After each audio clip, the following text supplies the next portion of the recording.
Good morning. In this video lecture, I am going to explain specific gravity of battery topic. In my previous video lesson, I explained constructional details of lead acid battery and what are the materials used for separators, containers, and other constructional parts. Today I am going to explain specific gravity importance. What are the effects of temperature on specific gravity of electrolyte? If in variation in specific gravity during charging and discharging, and effects of specific gravity on EMF are going to cover in this video lesson. First, coming to importance of specific gravity.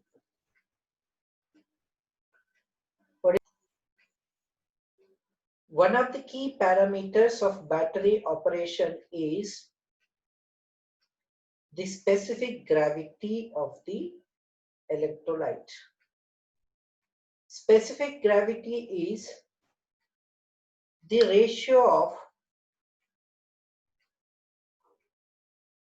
weight of a solution to the weight of an equal volume of water at a specified temperature.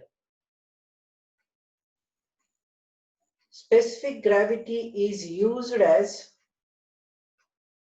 an indicator of the state of charge of a cell or battery.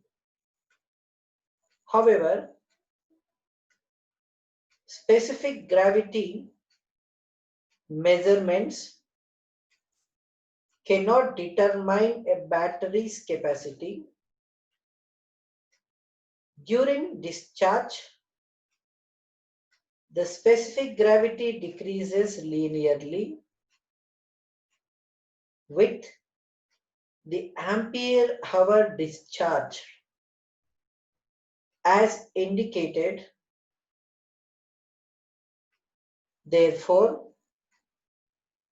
during fully charged steady state operation and on discharge, measurement of the specific gravity of the electrolyte provides an approximate indication of the state of charge of the cell.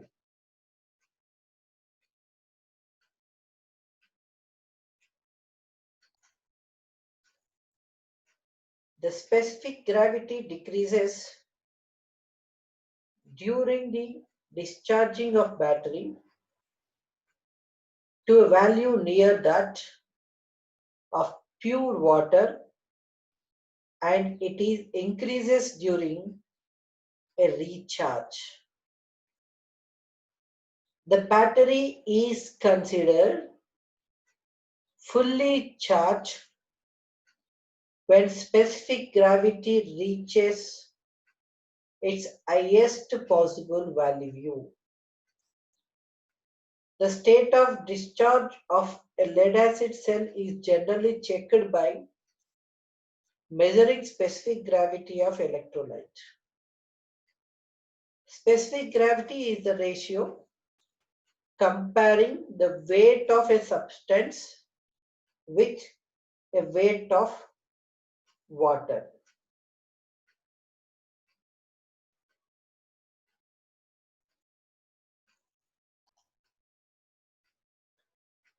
Concentrated sulfuric acid is 1.835 times as heavy as water for the same value. Therefore, its specific gravity equals to 1.835. The electrolyte of a lead acid cell, that is dilute sulfuric acid H2SO4, contains about 31% of sulfuric acid and 69% of distilled water by weights, or about 21% of sulfuric acid and 79% of distilled water by volumes for specific gravity of 1.23 at 70. Next, coming to effect of temperature on specific gravity of electrolyte. How the temperature affecting on specific gravity. The specific gravity of electrolyte gets affected mainly due to the temperature of the surrounding.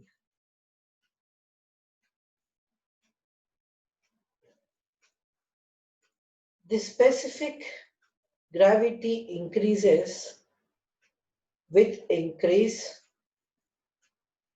of temperature and vice versa. Means the specific gravity decreases with decrease in temperature.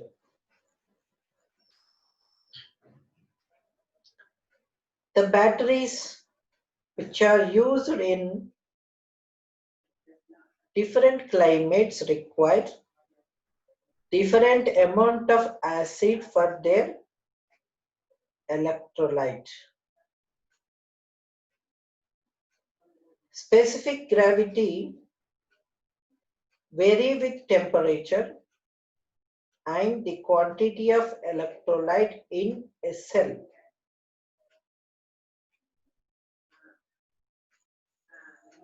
Specific gravity of electrolyte will be stable around 40 degrees centigrades of temperature.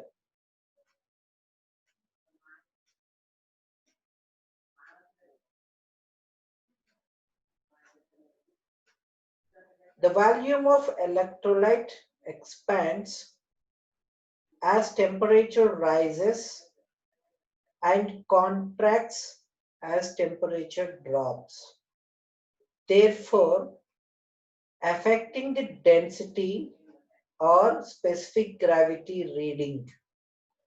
As the volume of electrolyte expands, the readings are lowered and specific gravity increases with cold temperatures.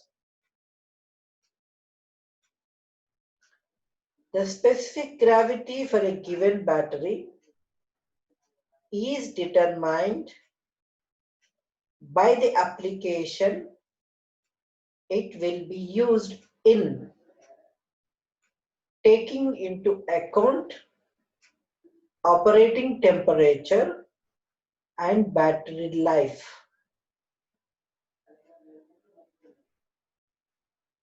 A solution of higher specific gravity is heavier per unit volume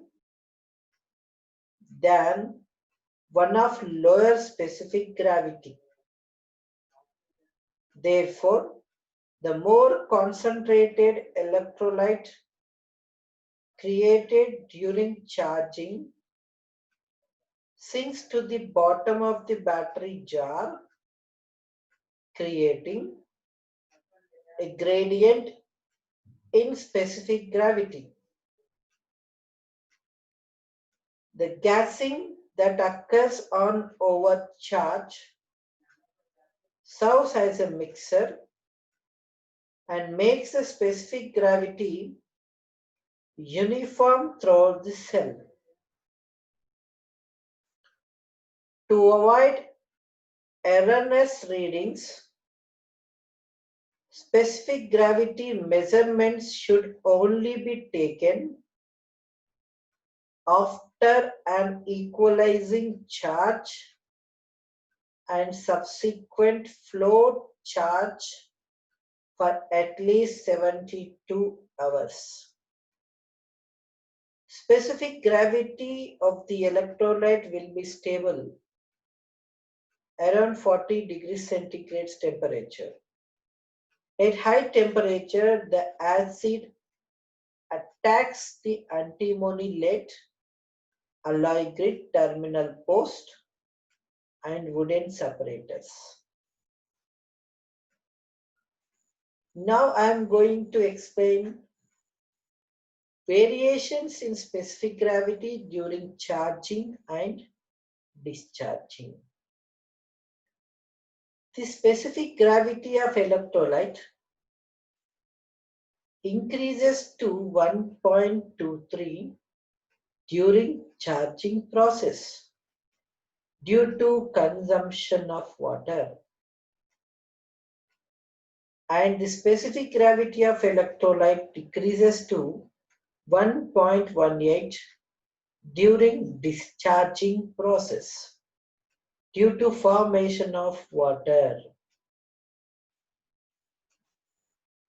You can see this is the variation of specific gravity of electrolyte during charging and discharging.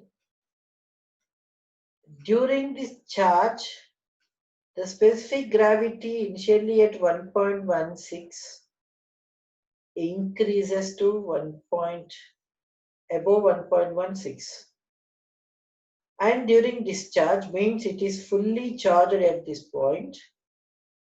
During the discharging time, the specific gravity reduces. And this is a graph drawn between specific gravity versus time in hours.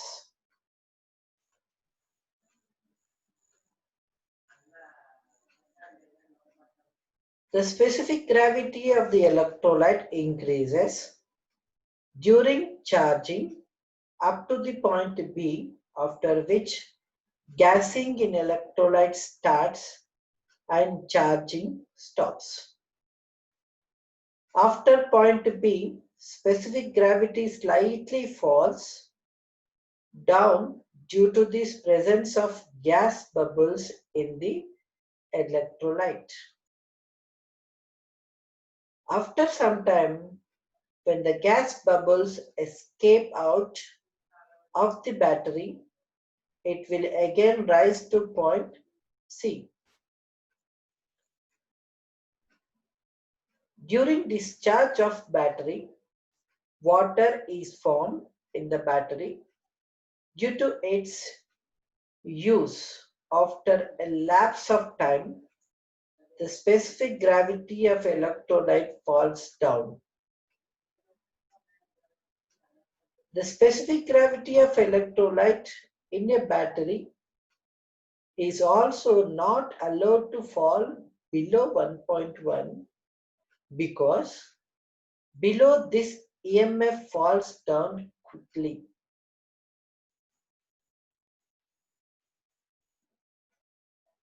You can see that the variations of specific gravities of electrolyte during charging and discharging conditions. The specific gravity is, if it is 1.2 to 1.23, it is 100% of charge, means fully charged state. If we measure the specific gravity, it is in the range of 1.2 to 1.21. then it is 75% of charge. Observe here 1.175 to 1.185 in this range. The battery is 50% charge. And if it is 1.15 to 1.16, it comes under 25% of charge state. If the specific gravity of electrolyte is below 1.15, it means completely discharged and the battery to be kept for recharging mode. Then higher gravity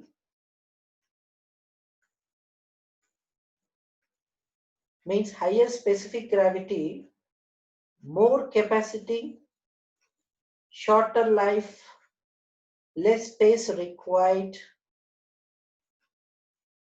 Then coming to lower specific gravity, less capacity, longer life, more space required,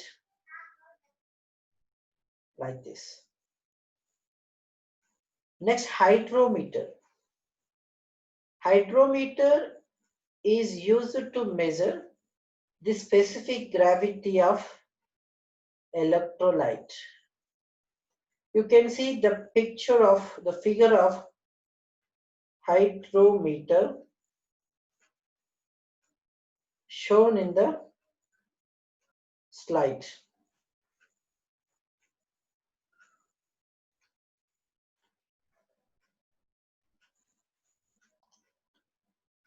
A hydrometer is used to determine the state of charge of each cell of a battery. The hydrometer will determine the cell-specific gravity of electrolyte.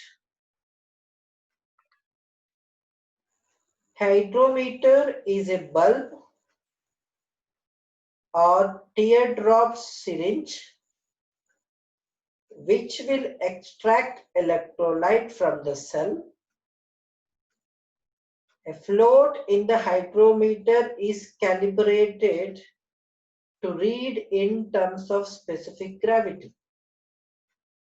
A common range of specific gravity used in these floats is from 1.160 to 1.325.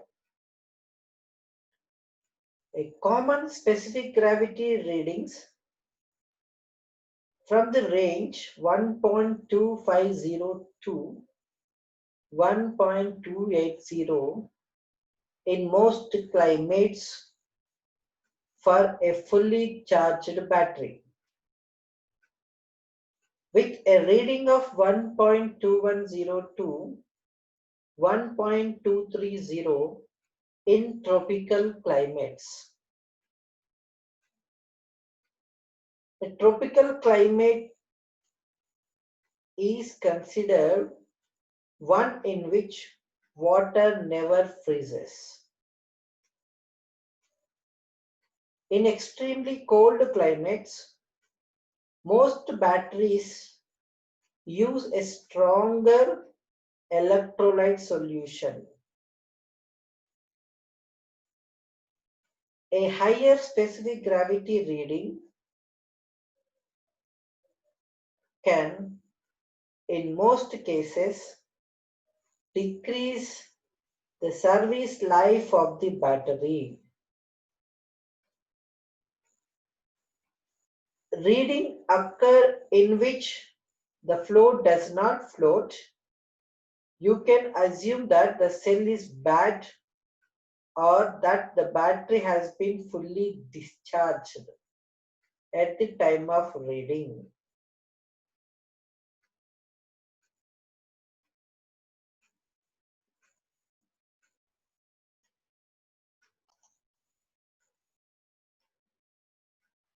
Effect of specific gravity on EMF.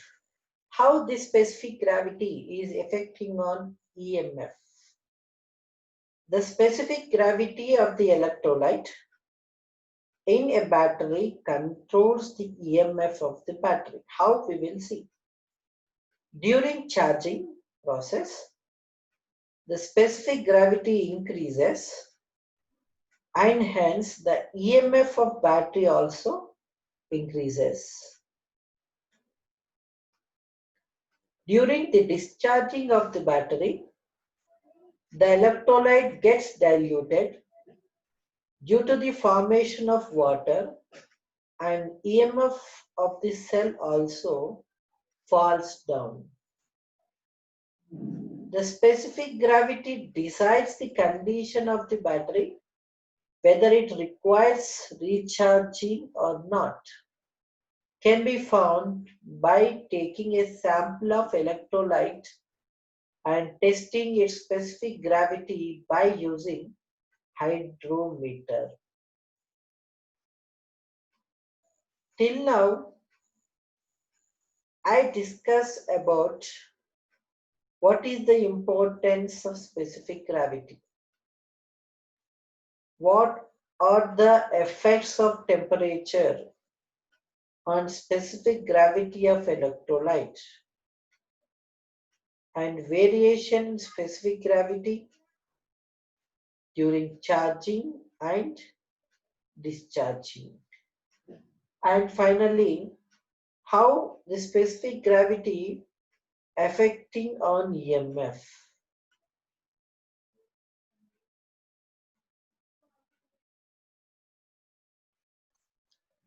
And now in this video lesson, I will explain a nickel iron battery.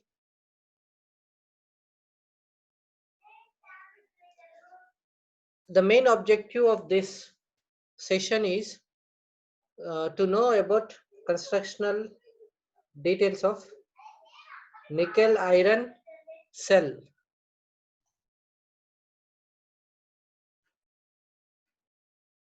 Yes, this is a picture for nickel iron cell. The nickel iron battery is a rechargeable battery having nickel oxide hydroxide positive plate and iron as a negative plate with an electrolyte of potassium hydroxide. The active materials are held in nickel plated steel tubes or perforated pockets. It is a very robust battery which is tolerant of abuse, overcharge, over discharge, and short circuiting, and can have very long life if so treated. It is often used in backup situations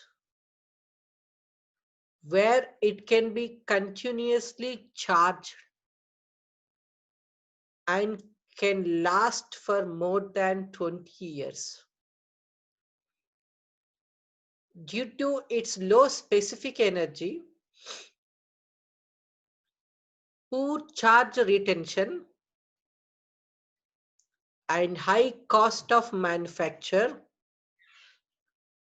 other types of rechargeable batteries have replaced the nickel iron battery in most applications. Coming to nickel iron batteries, you can see there are n number of nickel iron batteries are connected together. Similar to lead acid cell, nickel iron cell also has multiple plate construction. The positive plate consists of a number of perforated steel tubes mounted on a nickel-plated steel grid. Each tube is filled with nickel hydroxide. About 17% of graphite is added to increase the conductivity of plates. It is also contains an activating additive, barium hydroxide, which is about 2% of active materials to increase the service life of the plates. The negative plates are constructed of many small perforated steel pockets, each filled with powdered iron. Small quantities of nickel sulfate and ferrous sulfide are added to improve the performance of the cell. The alternative positive and negative plates of the cells are sandwiched together with separators. The negative plates are connected together like positive plates. The outside plates being negative, and the number of negative plates is always one more than the number of positive plates. The electrolyte is 21% of solution caustic potash KOH, to which is added a small quantity of lithium hydrate to increase the capacity of the cell. The specific gravity of an electrolyte being 1.22, which falls to about 1.16 after using the cell for about an year. Fresh electrolyte of specific gravity 1.25 is then added to compensate for the weak solution left in the plates. The EMF per cell when fully charged is 1.4 volts.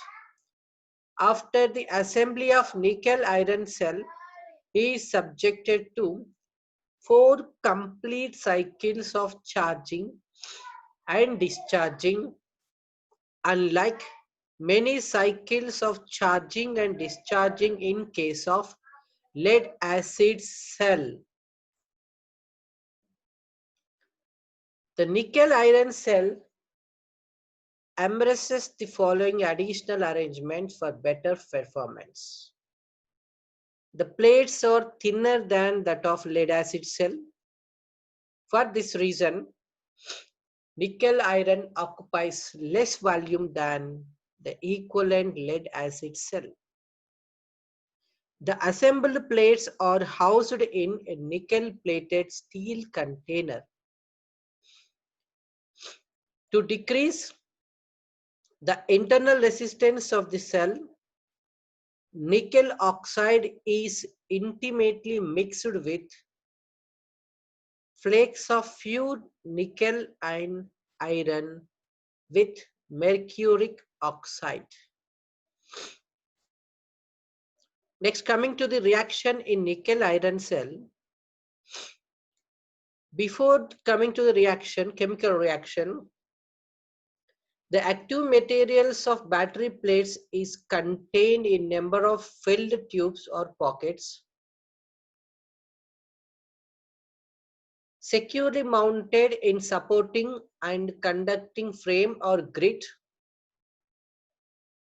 The support is good electrical contact with tubes. The grid is light skeleton frame stamped from thin sheet steel with reinforcing width at top. The grid, as well as all other internal metal surfaces, or nickel plated to prevent corrosion.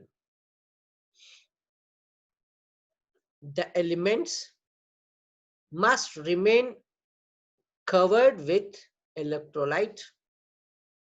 If they dry out, the negative plates oxidize and require a very long charge. The active material of positive plate is a form of nickel hydrate. The tube retainers are made of thin steel ribbon, finely perforated and nickel plated. The ribbon is spirally wound with lapped seams and the tubes reinforced.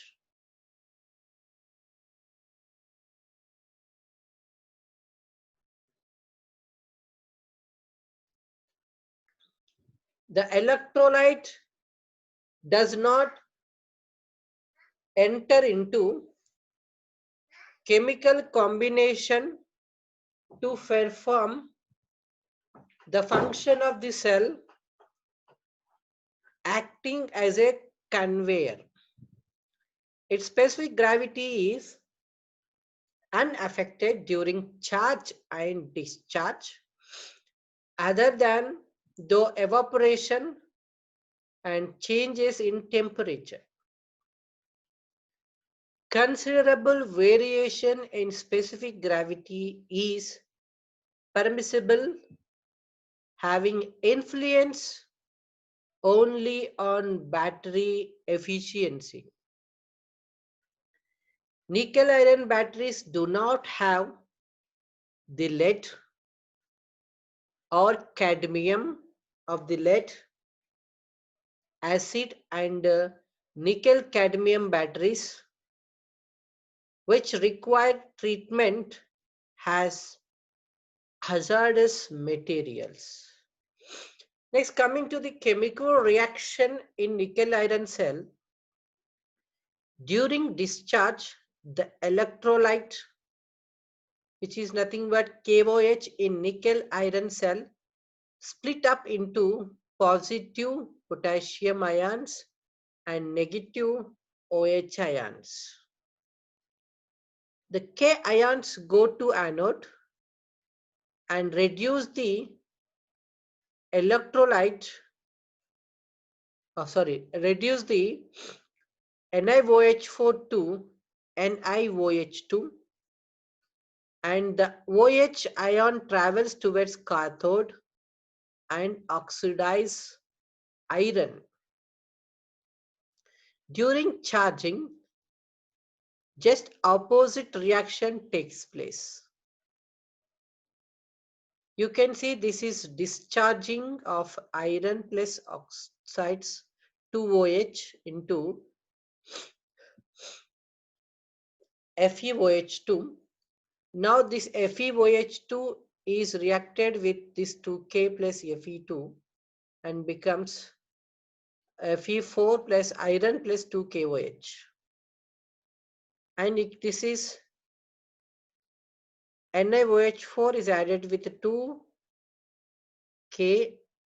and is equal to NiOH2 plus 2KOH. And this is chemical balancing equation. This is discharging, then if it is charged, it becomes like this. Then this is discharging condition. After fully charged, now this is converted into NiOH4.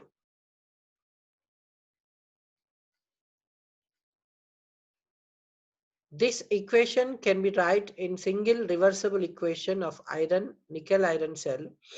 Discharge, this is discharge, and charge is from right to left and discharge is from left to right. Till now I explained nickel iron cell. Before nickel iron cell, I explained about specific gravity of electrolyte. In this video lesson, I covered specific gravity of electrolyte and the constructional details of nickel iron batteries, discharge and charge chemical equations,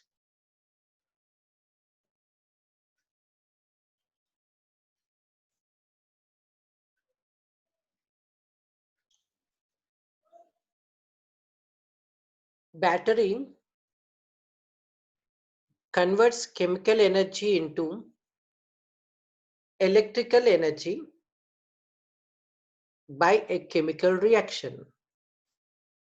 Usually, the chemicals are kept inside the battery. It is used in a circuit to power the other components. If this battery produces DC electricity, DC means that flows in one direction and does not switch back and forth. Usually, the electricity from an outlet in a building is cheaper than and more efficient. But a battery can provide electricity in areas that do not have electric power distribution. It is also useful for things that move, such as electric vehicles and mobile phones.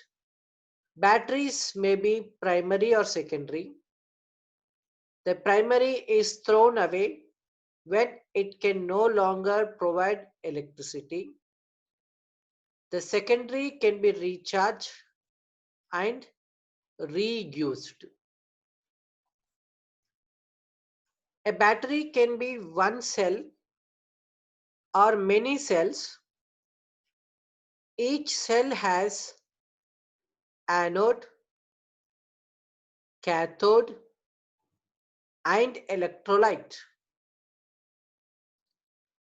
The electrolyte is the main material inside the battery. It is often a type of acid and can be dangerous to touch. The anode reacts with electrolyte to produce electrons. The cathode reacts with the electrolyte and takes electrons.